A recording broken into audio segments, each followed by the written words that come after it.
SAG હોસ્પિટલમાં થયેલ હત્યા મામલે ગતરોજ 5 આરોપીઓને કોર્ટમાં રજૂ કરી 3 દિવસના રિમાન્ડ મેળવાયા હતા. નાગરવાડાના ગુંડા બાબર પઠાણ સહિતે ભાજપના પૂર્વ કાઉન્સિલર રમેશ પરમારના પુત્ર તપન પરમારની પોલીસની હાજરીમાં જ એસએજી હોસ્પિટલ ખાતે હત્યા કરી દીધી હતી. માથાભારે બાબર 24 કલાક ચપ્પુ સાથે લઈને ફરતો હતો. બાબરે તેની પાસે રહેલું ચપ્પુ કાઢી તપન ઉપર હુમલો કરી હત્યા કરી હતી.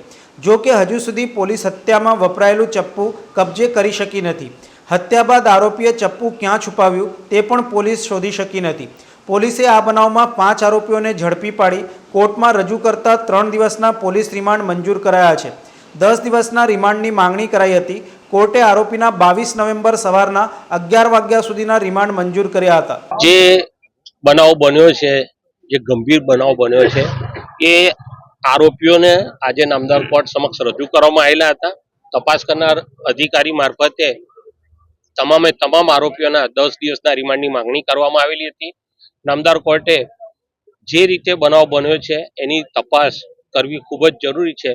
તો 22 તારીખ સવારે 11 વાગ્યા સુધીના રિમાન્ડ નામદાર કોર્ટે આપેલા છે.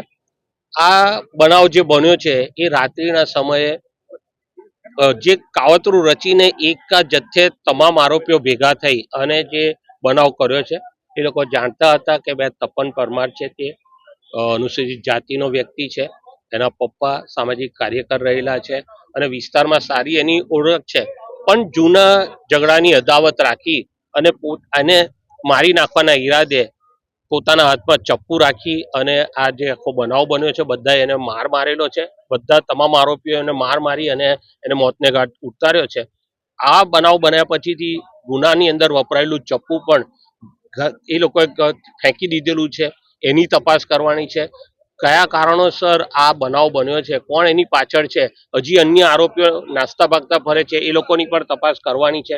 આવા સંજોગોની અંદર રિમાન્ડની માંગણી કરતા નામદાર કોર્ટે 22 તારીખે સવારે 11 વાગ્યા સુધીના રિમાન્ડ આપેલા છે. કયા આરોપીઓના નામ ખાસ નામ તો મોડે બધા નથી, પણ ટોટલ 5 આરોપીઓને પકડેલા છે. એમાંથી એક મહિલા છે.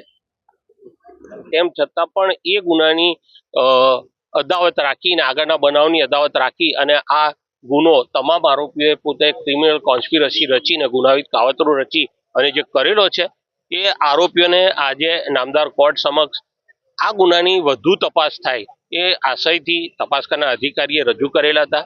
નામદાર કોર્ટે દલીલો સાંભળ્યા પછીથી તારીખ 22, 11 અને સવારના 11 વાગ્યા સુધીના રિમાન્ડ આપેલા છે. પુરાવાની અંદર આરોપીઓએ જે મરનારને જે ચપ્પુ વડે માર્યો છે, જે ઘા કર્યા છે, એ ચપ્પુ આરોપીઓએ આ ગુનો આચર્યા પછીથી ક્યાંક ફેંકી દીધેલું છે, ક્યાં સગે વગે કરી દીધું છે, સંતાડી દીધું છે. એની તપાસ કરવાની છે. કયા કયા વ્યક્તિઓ, કયા કયા ઈસમો આ ગુનો કરવા પાછળ, ગુનાહિત કાવતરું રચવા પાછળ સંડોવાયેલા છે એની પણ તપાસ કરવાની છે. ઘણા લોકો નાસ્તા ભાગતા ફરે છે એની તપાસ પણ કરવાની છે. આ આરોપીઓની ઓળખ પરેડ પણ કરવાની છે.